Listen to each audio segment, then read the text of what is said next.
to extort money by a threat of arrest may make the actor liable even where the arrest or the threat alone would not do so.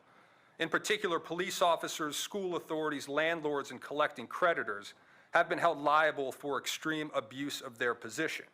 Even in such cases, however, the annoyances that are not extreme, even in such cases, however, the actor has not been held liable for mere insults, indignities, or annoyances that are not extreme or outrageous. So, Your Honor, in Harris, what the court recognized there is that the result of this unequal position must be something that is akin to extortion, meaning that somebody threatens another person based upon their position to cause some harm, like, you know, I'm gonna cause you to lose your job, I'm gonna cause you to be arrested, I'm gonna hurt your family, something like that. That's really what it's about. It's about somebody who has some authority to affect the person's life. It's not a situation where somebody might have information that another person doesn't have and they simply don't share it. That's not really what the Harris case or what the restatement are talking about when they say unequal positions.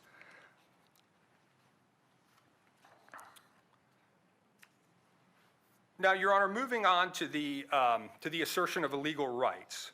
The standard with regard to that element is that the conduct, although it would otherwise be extreme and outrageous, may be privileged under the circumstances. And the actor is never liable, for example, where he has done no more than insist upon his legal rights in a permissible way, even though he is well aware that such insistence is certain to cause emotional distress. Now, we have several rights at play here, Your Honor. You brought up one earlier, the Fifth Amendment right to remain silent. That is certainly one of them. There's also the First Amendment right of freedom of thought, which would include both the right to speak freely and the right to not speak at all. And that was cited in Woolley versus Maynard, a Supreme Court case from 1977. Again, it's in our papers. Well, aren't we responsible for the words that we say when we say them? I would agree with that, Your Honor, certainly. Certainly, if you say words. I mean, Johnny Depp just got found civilly liable for defamation by what his attorney said, right? Again, Your Honor, I understand that in certain contexts, the statements of an attorney could potentially be, lead to something like defamation. I agree with you on that. I think really what we're talking about here, though, Your Honor, is a statement by an attorney that even in and of itself is certainly not defamation, and it is not outrageous. My understanding of the statement, and correct me if I'm wrong, is the Laundries knew, and again, this is on a motion to dismiss, so I have to accept what is alleged as true. Not that it is true, but I have to accept it as true. That the Laundries knew where the Gabby's body was, and they put out a statement in the middle of the search, hoping about the success of that search, and then not either directing them or either staying silent. I mean, that's kind of my understanding of what is being alleged. Is that correct, or am I misunderstanding? No, I believe that's my understanding as well, Your Honor, that the attorney made the statement while the search was ongoing. And knowing exactly where the Gabby's body was. Well, Your Honor, again, that's the rub, is the plaintiffs haven't alleged anything in the complaint as to what the attorney's knowledge was when he made that statement. That he had that information. That's a totally different thing. They've alleged that the parents, the defendants, had that information, but they don't allege that that information was ever shared with the attorney, or that the attorney had that information when he made that statement. That's kind of the issue, is they haven't really made any allegations about the attorney and what he may or may not have known. It's really all about what the parents knew. And they don't make any allegations about what the parents communicated to the attorney. So really the attorney's statement, again, if just looking at it within the four corners of the complaint, there really isn't enough there to say that whether or not when the attorney made that statement, what his knowledge was about any of the facts of the case, frankly. And I would also submit to you, Your Honor, that statement's fairly benign. I mean, I understand in the context that, that they've alleged, it could be construed as trying to divert attention or something like that. But again, it's a fairly benign statement. I mean, he's really just expressing that he hopes that she returns. And again, they haven't alleged what information he had when he made that statement.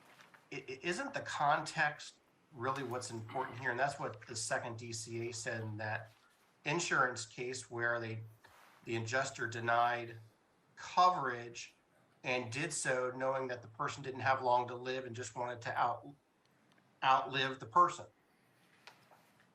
And the second, which is binding on me, found that to be outrageous conduct.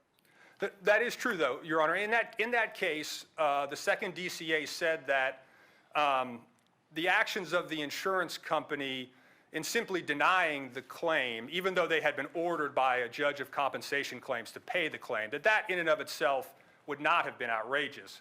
But what made it outrageous was that there was some sort of internal decision made that they're just not going to pay it for a certain period of time in the hopes that the plaintiff would die. I agree with you that made that particular case, rise to the level of outrageousness. Your Honor, frankly, the statement by the attorney in this case doesn't come even close to that level of outrageousness. I mean, you're talking about, withholding medical care in the hopes that somebody dies so you don't have to pay for it. I mean, I don't think any of us sitting here would not find that to be outrageous. We're talking about a statement by an attorney sort of, boilerplate and generic, just expressing that he hopes that the search is successful and whatnot. I don't really equate those two. I mean, I do agree with your point, Your Honor, that the context is important. We do have to consider the context as alleged in the complaint in this situation. But I would just submit to Your Honor that even considering that context within the complaint, the attorney's statement is not outrageous. You have about 5 minutes left in your argument. Okay, thank you, Your Honor. So I'll move forward, Your Honor. I know we filed a motion and Your Honor has read it, so I'm not going to try to belabor too many points here. But with regard to the assertion of legal rights, really, the plaintiffs recognize that the Laundries have constitutional rights, and that the conduct that they have alleged within the complaint is really an exercise of those rights. So what they argue in response is that the court on a motion to dismiss shouldn't consider certain things. Number one, because they allege that within the complaint they haven't alleged state action. Number two, that they haven't alleged any constitutional rights within the complaint, and so the court shouldn't consider them. And then fourth, that the constitutional rights are affirmative defenses.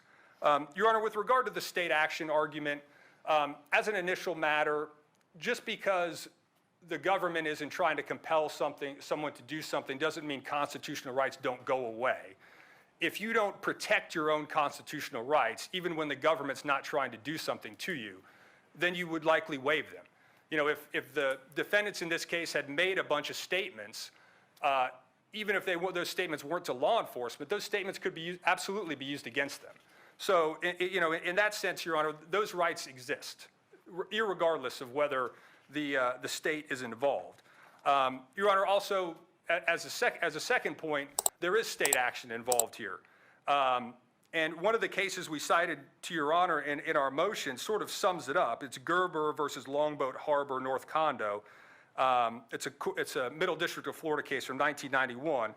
And that court said, defendant's motion to dismiss is predicated upon its assertion that, since it is not a governmental entity and has not assumed substantially all of the functions of a governmental entity, the provisions of the First Amendment as incorporated in the 14th Amendment simply do not apply. This court cannot agree with defendant's contention, and by applying the principles enumerated in Shelley versus Kramer, which is a Supreme Court case that sort of set forth that the third branch of government, the judicial branch, is also state action. This court found and continues to find that judicial enforcement of private agreements contained in a declaration of condominium constitutes state action and brings the heretofore private conduct within the scope of the 14th Amendment. through which the First Amendment guarantee of free speech is made applicable to the states. Now, obviously, we're not dealing with a contract here or a condo association or anything like that, but the point is the same, that when a party tries to use the courts to enforce something, then there is state action. And in this case, Your Honor, the plaintiffs want the court to enter a judgment against the defendants. They presumably will want the court to enforce that judgment, and they want to use the court's authority to compel the defendants to participate in the discovery process, all of which implicates their First Amendment, Fifth Amendment, all of their rights, Sixth Amendment right to counsel. So, Your Honor, in that regard, there is state action.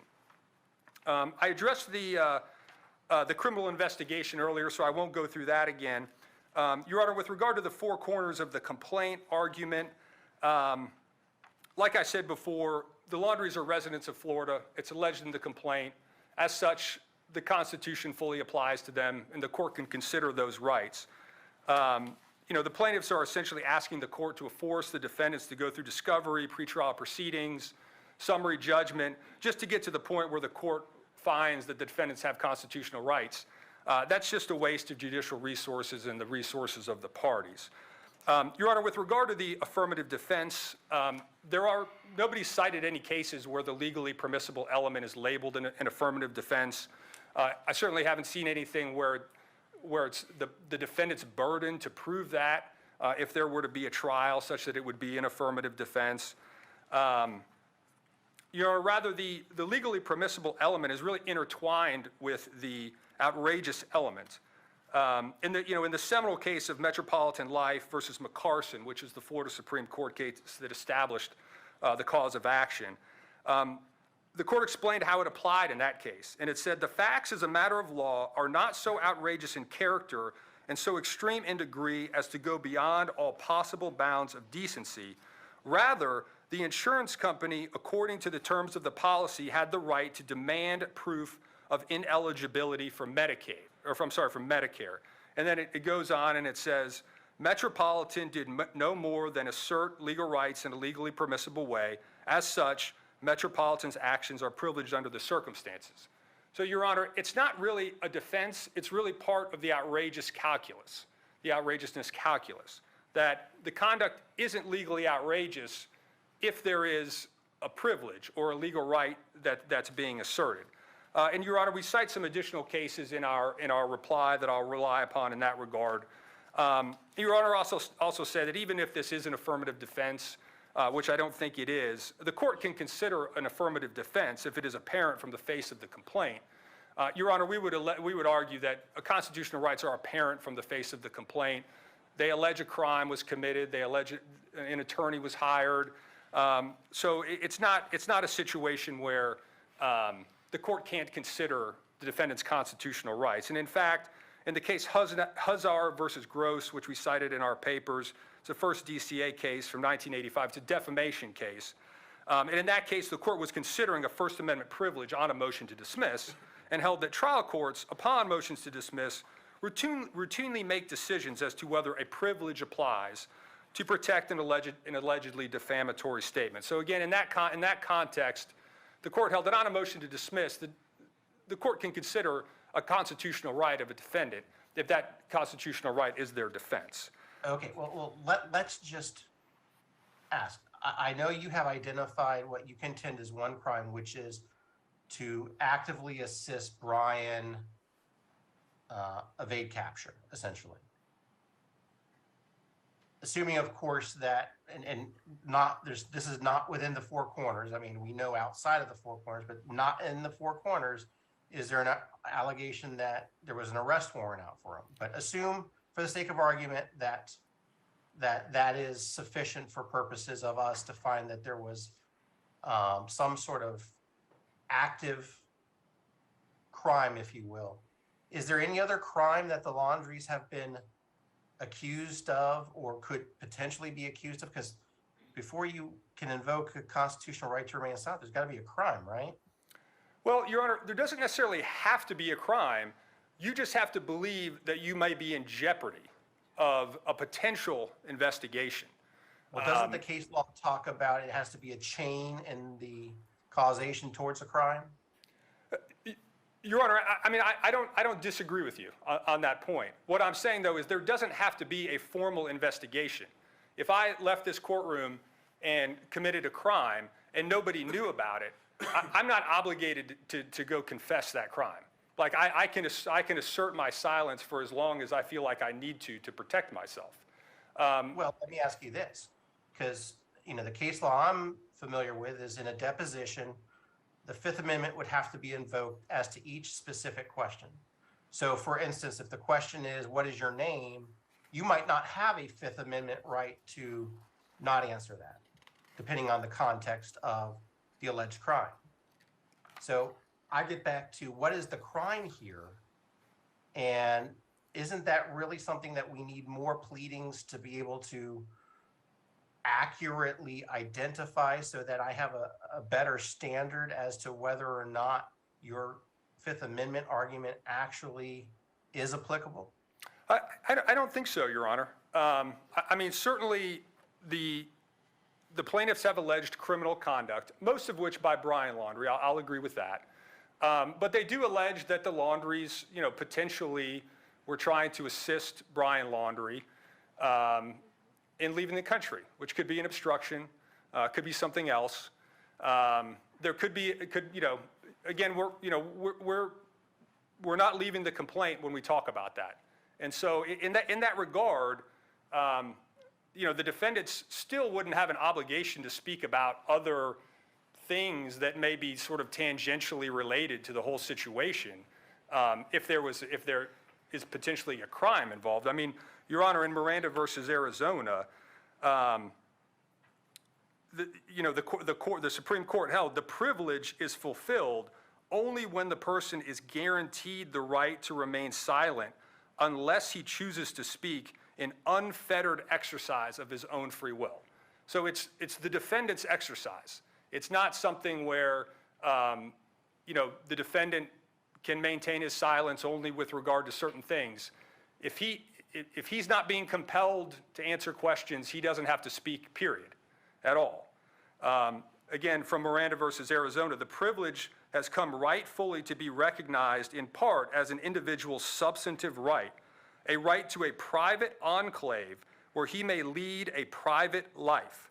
That right is the hallmark of our democracy.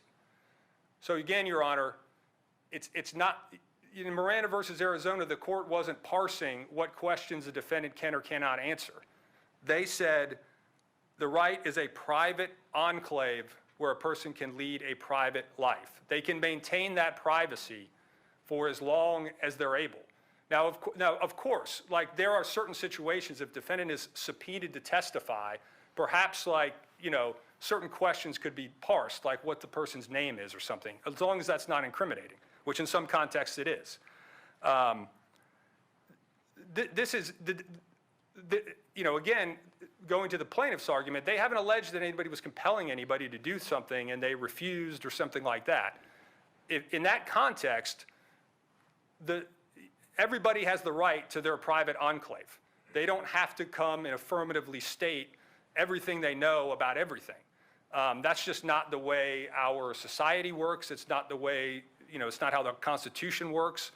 People are protected until they're not. And so that, in my opinion, Your Honor, I don't believe that the Laundries would have an obligation to provide certain information and not provide other information. That they're able, they can withhold all information until it's compelled of them. That's or they're provided immunity by the government or whatever the circumstance might be. Well, let's put a pin in that right now so I can hear from your opponent. Yes, Your Honor. And Your Honor, for our remaining arguments, we'll just rely upon our papers unless the court has some specific questions that you'd like to address. Thank you, sir.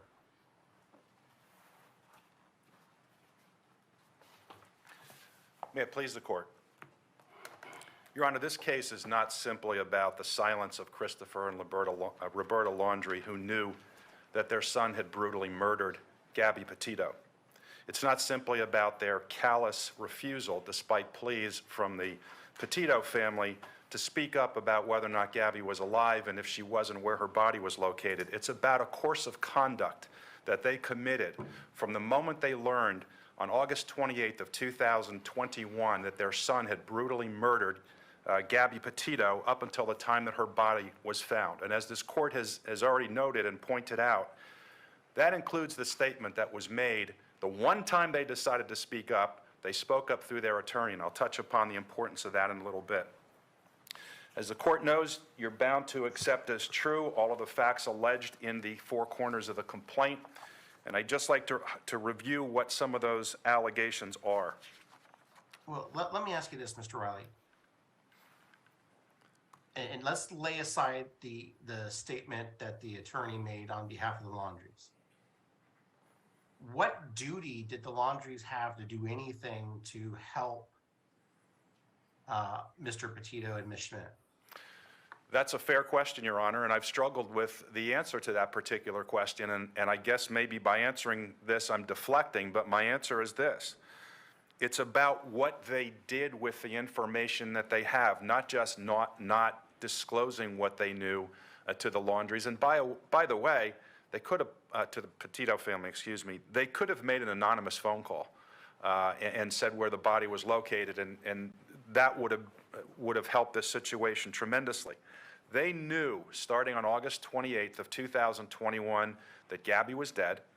They knew where Gabby's body was. They knew that the Petito family was desperately searching for information, but they did things affirmatively. They didn't just remain silent. Brian Laundrie came home in Gabbi Petito's van by himself to his family's home.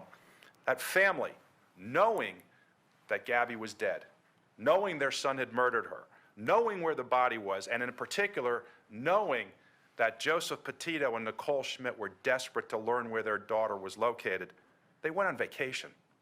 They assumed and continued their normal life as though nothing had happened, while this family was suffering, wanting to know what where their daughter was. Not only did she not... Let's get back, though, to legal duty. I hear what you're saying, that these facts might sound bad, but, you know, we're not talking about social mores here. We're talking about legal duty. We're talking... So let's try to focus in on what duty did the Laundries have? What did they owe to Gabby's parents? Her son was engaged to marry Gabbi Petito. Gabby had lived with them for about a year. They had both visited Joseph Petito's home and Nicole Schmidt's home. They were cordial. They had a cordial relationship, a warm and friendly relationship. They knew how much Gabby meant to Joe and to Nicole. Going to the issue of a duty, Your Honor, I struggle with that.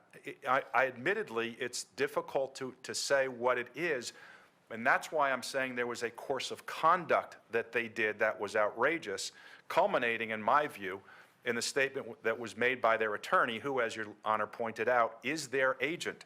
And what that attorney said in particular is telling. So there's no question that he represented, that he was making that statement on behalf of the Laundries, because he says, it is our understanding that a search has been organized for Miss Petito in or near Grand-Teton National Park in Wyoming on behalf of the Laundrie family. It is our hope that the search for Miss Petito is successful and that Miss Petito is reunited with her family. That statement was issued with the full knowledge and consent of the Laundries, with the full knowledge on the part of the Laundries that Gabby was not alive, and that Gabby's body was located somewhere out west. And instead, they make a statement saying, we hope you find her. We hope you're reunited, giving them false hope that perhaps their daughter is still alive. If that's not outrageous, Your Honor, I don't know what is outrageous. So I think when you talk about their affirmative duty to speak up, I struggle with that. But they did speak up. And when they spoke up, they made that very callous, that very terrible statement, giving hope to Joe and Nicole that perhaps Gabby was still alive, with full knowledge that she was not. And Judge, when I talk about the course of conduct, I want to talk about some of the cases that I cited in my response to the motion where the court found that there was outrageous conduct. And I don't see how any of these cases are by any stretch of the imagination, worse than what happened in this particular case. In the McAlpin versus Sokole case, a patient went to a hospital to have an x-ray done. She put on a hospital gown. She walked into the x-ray room, and the minute she walked into the room, the doctor began berating her in front of other staff because she hadn't paid another doctor's bill. He told her he wasn't going to treat her, and he told her that he was going to call security and have her removed from the hospital. That, according to the court, was outrageous. In Nims versus Harrison, a teacher, two students of a teacher wrote, published, and circulated a newsletter in which they had an article called Low Life, and they referred to that teacher in offensive language, threatened to kill her, threatened to rape her children, and threatened to rape their cousins. Outrageous. Ford Motor Credit Company versus Sheehan. Collection agent is unable to locate the debtor, contacts the debtor's mother, tells the debtor's mother that she's from a hospital out in California. She's trying to locate the debtor because 2 of the debtor's children had been in a serious car accident, and she wants to find the debtor so that she can let him know about this accident. The son speaks to the mother later that day, hears the story from the mother, spends the next 7 hours calling hospitals and police departments out in California, only to find out that this story was false. That was outrageous. The Dependable Life Insurance Company versus Harris case was talked about previously. In Liberty Mutual versus Stedman, the company delayed authorizing a lung transplant even though a judge of compensation claims had already ordered that they pay for the lung transplant. The carrier knew she would die without the lung transplant, so hoping the problem would go away, they denied payment in an effort to intentionally induce stress on her part to speed up her demise. The court said, under the totality of the circumstances, it's outrageous. Williams versus Mineola, and it's these 2 last cases that I'm going to cite the court to that I think are most instructive here. In Williams versus Mineola, police officers attended the autopsy of a teenage boy who had been murdered or committed suicide, and they were there with a videotape, a video camera, and a camera to record it because of the suspicion that a crime may have been committed. They took that video, they took those photos, and they took them to a party. And at the party, they shared them with other persons, including other police officers from surrounding jurisdictions, and they laughed and they joked about what was in those photographs. The court found that to be outrageous, and here's what the court said.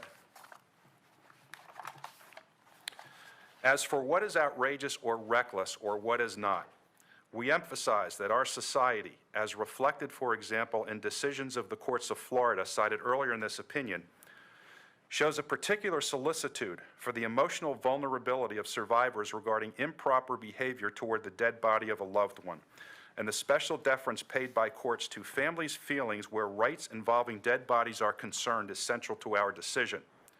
This area is unique, and once it has entered behavior which in other circumstances might be merely insulting, frivolous, or careless becomes indecent, outrageous, and intolerable.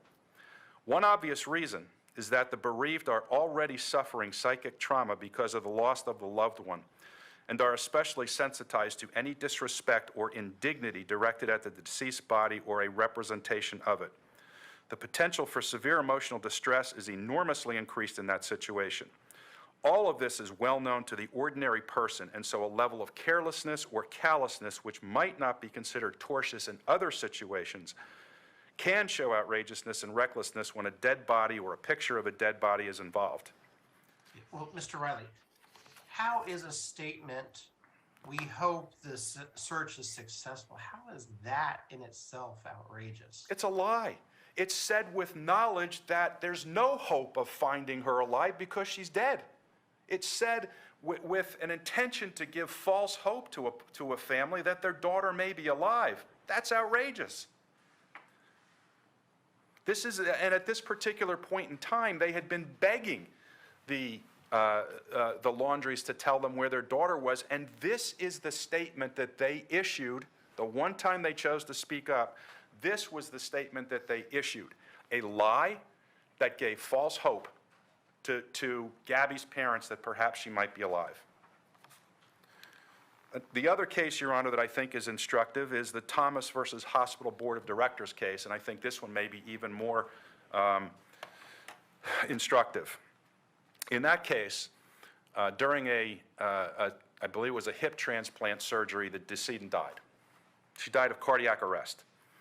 What she really died, the real reason she died of cardiac arrest is because she was given an overdose of a particular medication during the surgery. And the doctors and the nurses agreed that they would not report the true reason for why she died. They would say that it resulted from complications of surgery. As a result, the complete autopsy was not done. The body was released to the family, and less than a week later, as the decedent's daughter was trying to bury her mother, she received a telephone call from the medical examiner saying, "You need to bring that body back immediately. We have to perform a complete autopsy." Again, the court said that was outrageous, and what the court said was, "We believe that the appellee's conduct in making false statements," and isn't that what Mr. Bertolino did on behalf of the Laundries here? "We believe that the appellee's conduct in making false statements which led to the interruption of Mildred Thomas's funeral and the return of her body for a second, more thorough autopsy rises to the level of atrocious and utterly intolerable behavior which cannot be condoned in a civilized society.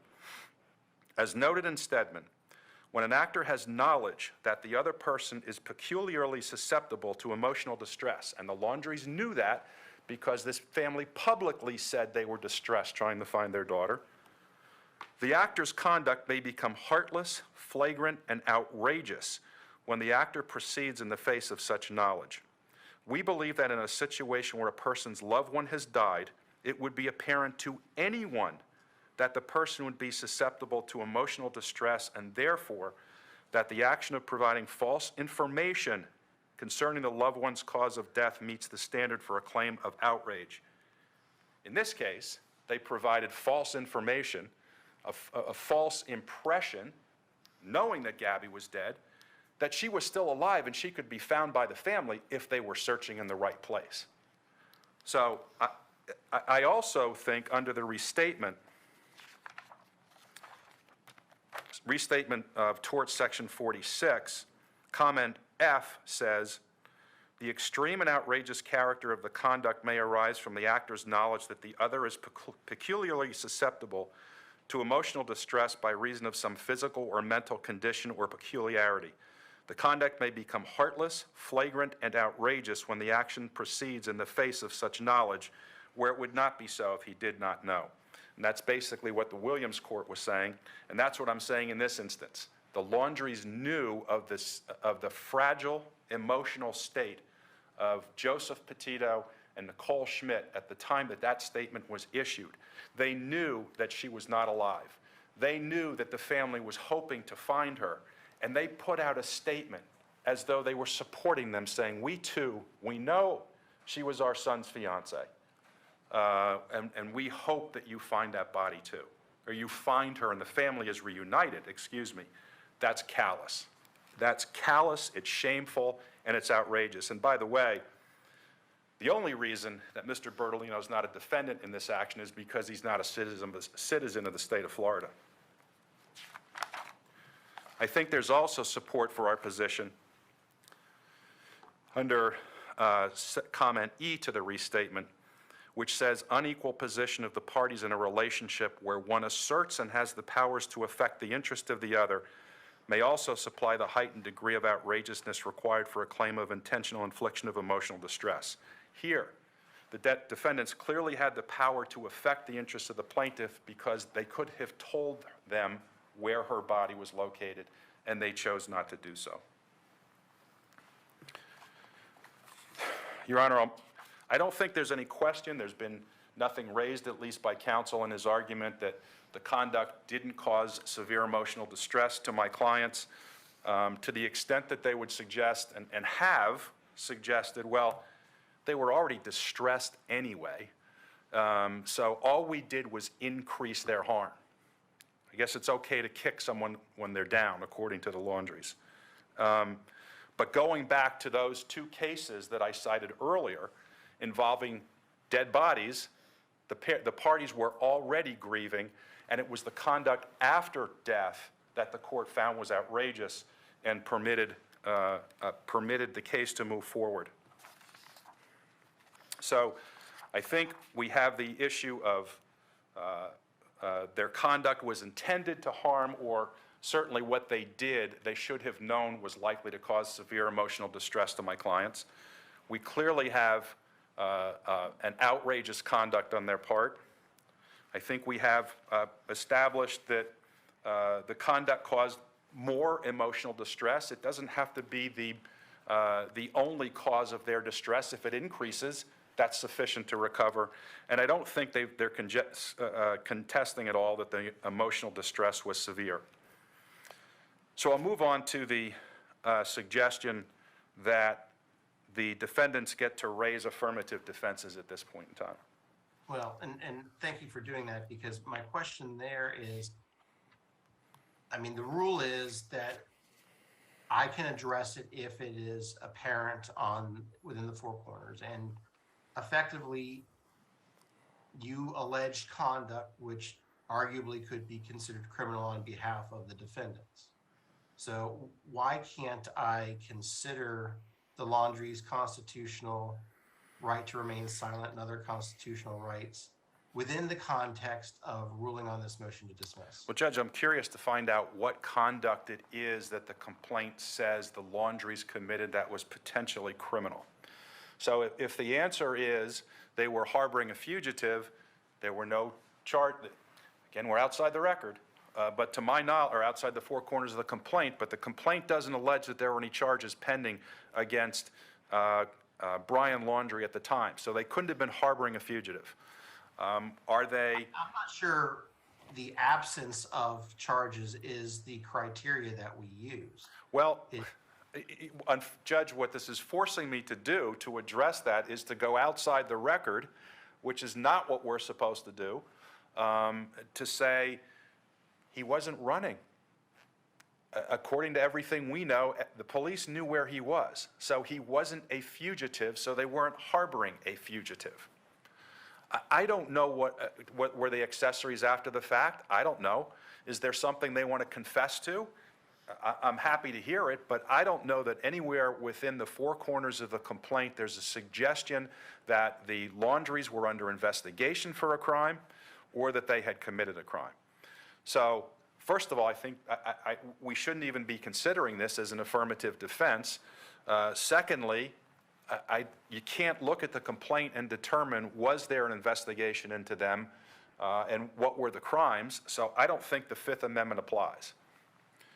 If we turn to the First Amendment, I will tell you I strongly disagree with counsel's assertion that it applies in all instances. The defendants rely on Woolley versus Maynard for the proposition that they have a constitutional right to say nothing. But Woolley says that the right of freedom of thought protected by the First Amendment against state action includes both the right to speak freely and the right to refrain from speaking at all. And we're not talking about state action in this case. The defendant says we're asking the court to force the defendants essentially to say something. That's not what we're doing. We're seeking damages for their conduct. More importantly, the First Amendment does... Mr. Riley, though, I want to direct you back to paragraph 30 of your complaint, where you say that the defendants were keeping the whereabouts of Brian Laundrie secret, and it is believed were making arrangements for him to leave the country. So that's something that the plaintiffs themselves injected into the case. So that's the basis of my question, is now that you've put that fact into the four corners of the complaint, isn't that the basis for me to consider, without having to need a affirmative defense filed, if you will, the constitutional rights of the Laundries? Judge, what's the crime committed there?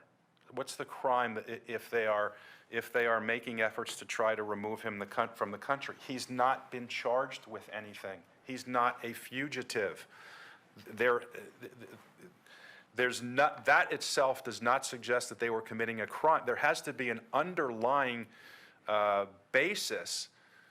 If the complaint said there was a warrant out for Brian Laundrie's arrest and the Laundries were moving money around to try to move him out of the country, I agree with you wholeheartedly that you could consider arguably consider a Fifth Amendment argument in this case, but there's nothing in there to indicate that there was any criminal conduct on the part of the defendant.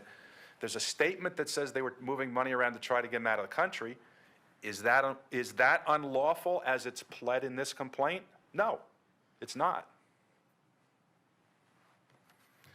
Okay. Going back to the First Amendment issue, Your Honor, it doesn't set forth an all-encompassing right to remain silent. Only where through state action they are being asked to espouse a religious, political, or ideological cause which they do not support do they have that right. And I will cite to you from one of the cases in my brief, my motion, the Overbay case, which says,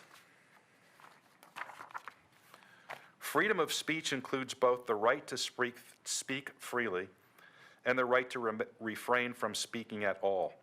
At its heart, the right to refrain from speaking is concern for preventing government from compelling individuals to mouth support for views they find objectionable, or mandating speech that a speaker would not otherwise make. In other words, the court continued, the right to refrain from speaking limits the government's ability to sanction or override a private individual's preference for not making certain speech. Not all speech, certain speech. So let's look at Overbay. Mr. Riley, you have 5 minutes left, sir. Thank you, Your Honor. Are the Laundrie suggesting that we're seeking to compel them to mouth support for a view they find objectionable? Do they find it objectionable to tell a grieving family where their daughter's body is located and that that she's no longer alive? Do they believe that they would have a personal individual preference for not making a statement that they knew where the body was located? That's ludicrous. The First Amendment does not apply in this particular circumstance. We pointed out that they contacted counsel to show a course of conduct and to support our proposition that they knew that Gabby was dead and that they knew where her body was located as of August 28th. They immediately contacted an attorney. I get back to where's the duty, and certainly there's no legal prohibition on calling a lawyer. I'm not, Judge, I'm not going there. I'm saying that's support for our position that they knew. That's circumstantial evidence, in my view, that's why it's in the complaint, goes to show that at that point in time they knew. I'm not being critical of them retaining an attorney. I'm not suggesting they shouldn't have. I like the fact that they retained Attorney Bertolini, and Attorney Bertolini said what he said on September 14th of 2021. So we're not saying they shouldn't have hired an attorney. We're not saying hold it against them for hiring an attorney. I'm simply saying they hired one immediately after getting a phone call from their son, who then returned home without Gabby. Circumstantial evidence to show that they knew. That's the only reason that I raised that issue about them hiring a lawyer. Your Honor, unless you have any other questions, I believe I've covered everything I wanted to cover. Thank you very much. Thank you. Mr. Luca, I'll give you 2 minutes for any brief reply, but let's keep it to 2 minutes. Yes, thank you, Your Honor. Your Honor, one thing I would point you to with regard to that City of Mineola case, Your Honor, there is a second DCA case, Crenshaw versus Sarasota County Public Hospital Board. I think it's cited in both my motion and the plaintiff's brief. And in that case, Your Honor, that case also involved a dead body, a stillborn child. And basically what happened is after the child was born, deceased, somebody within the hospital mutilated the child. It ended up going down a laundry chute. And in that case, Your Honor, importantly, the court noted that obviously if the mother had witnessed all of those terrible things that happened to the child, that might be one thing. But the court noted that the physically injured party should be directly involved in the event causing the original injury. If such a person sees it, hears it, or arrives on the scene while the injured party is still there, then that person is likely involved. And then they go on to say, here, appellant did not allege that she saw the mutilated body or that she was involved in the event, except for the birth of the stillborn child in any way. So, and Your Honor, that Stedman case was cited in Mineola, and in Mineola, the Fifth DCA said that to the extent that Stedman conflicts, they're not going to follow Stedman. But Stedman would control here because it is a second DCA case. And lastly, Your Honor, I didn't raise this, get time to raise this initially, but I would point your Honor to another important case, which is MM versus MPS. It's a third DCA case from 1989, again cited in the papers. And although not perfectly analogous, that case is instructive because it involves the parents suing the defendant for something that was done to their daughter. And in that case, the defendant told the parents that he had sexually abused their daughter, but obviously the parents were not present for the abuse. In that case, the court found that the appellants were not present when the alleged mistreatment of their daughter took place and may not claim emotional distress for her injurious or offensive treatment. Now, the plaintiffs countered that the disclosure of the treatment of their daughter was what caused their emotional distress. And the court said, after reviewing the law, we are unable to conclude that learning the awful truth from the defendant afforded appellants grounds for recovery for their own distress. And the court said, if courts were to allow relatives of tort victims compensation for the distress they suffer when they receive bad news about family members, when there is no attendant intentional or reckless conduct directed toward them, an avalanche of litigation would ensue.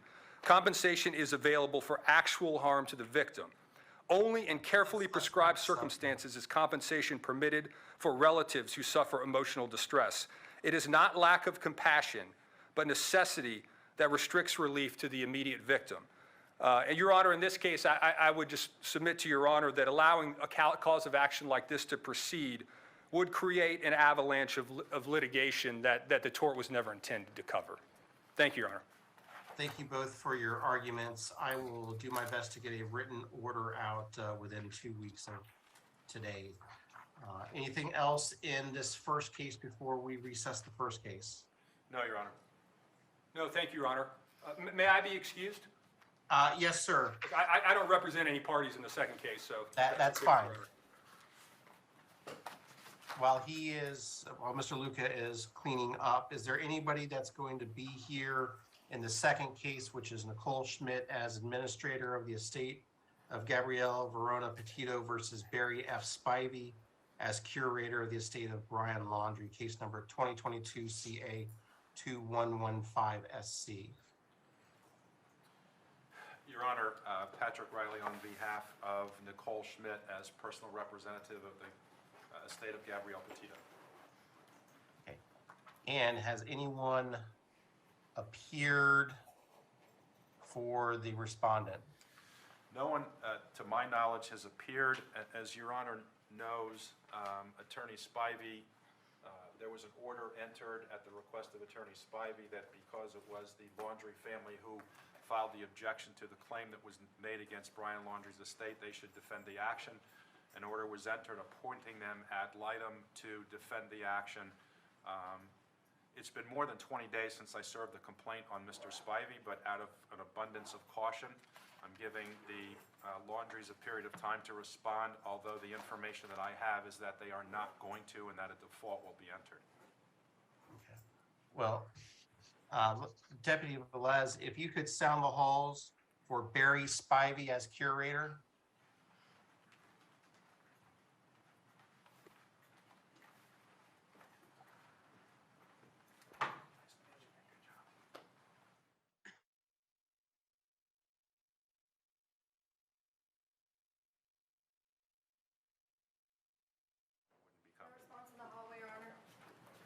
Okay, thank you. The court deputy advises no response to the sounding of the halls.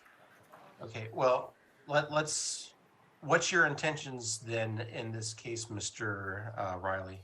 Your Honor, I've never had a situation where quite like this. So I don't think I'm obligated to give the Laundries 20 days from the time they were appointed as administrators ad litem to defend the action. But to avoid any future issues, I'm going to give them 20 days, and then I'm going to file for a clerk's default. Okay. And you requested a jury trial in your complaint, I believe? I did. Okay, so we'll then have to have a jury trial on the issue. Yes, Your Honor, we would be prepared to proceed to trial on that matter quickly. Okay, well, I mean, it's a little premature relative to no default, but are you looking towards November, December, or what was your trial? Without my trial calendar here, Your Honor, I'm not certain, but probably more likely sometime in early 2023. Okay. Well, I mean, hopefully for case managements in the future, you can bring your trial calendar. I apologize. Okay. Well, we'll wait and see whether you obtain a default or if someone appears. Obviously, if someone appears, I want you all to go ahead and do the case management order and get deadlines set. And so that we'll get the case rolling. If you end up having a default, then we can set a trial. I don't think we necessarily need another case management. You know, we've got a November 14th, December 12th, then we'll, in the new year. See. Your Honor, I can look at my calendar now. Yeah. Well, I mean, I can't set a trial right this second because there's no default. True, okay. But the reality is, because you requested a jury trial, we're going to have to impanel a jury on it, assuming that you're going to proceed with the case. I mean, obviously, if you decide not to proceed with the case, then we don't need to have it. But we'll call a jury, and we'll go from there. Very well. It's just, you know, I'm trying to figure out, you know, with all the other trials going on here and which judges are going to be here when, you know, just need to start planning these things out. I hope that doesn't mean what I think it means, but for next year. Oh, I have no idea which judge is going to be here in 2023. That's the chief judge's prerogative. Understood. So I will not reset a case management if Mr. Spivey or an administrator shows up. I'd ask that you go ahead and do a case management order and send it in, a report.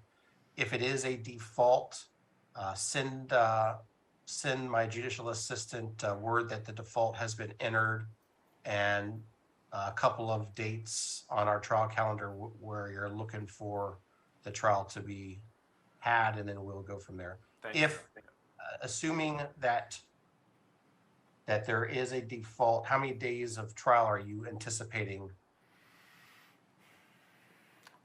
1 to 2 at the most. The witness list will be short. I suspect jury selection will take us a little bit of time. Well, yeah, that's why I was saying 1 to 2, because I think I could try the case in a day. Okay. Anything else in the second case, Mr. Riley, that No, Your Honor, thank you. no? Okay. With that, we're going to be adjourned for the afternoon. Thank you all very much for being here, and have a good afternoon. Thank you, Your Honor. You as well.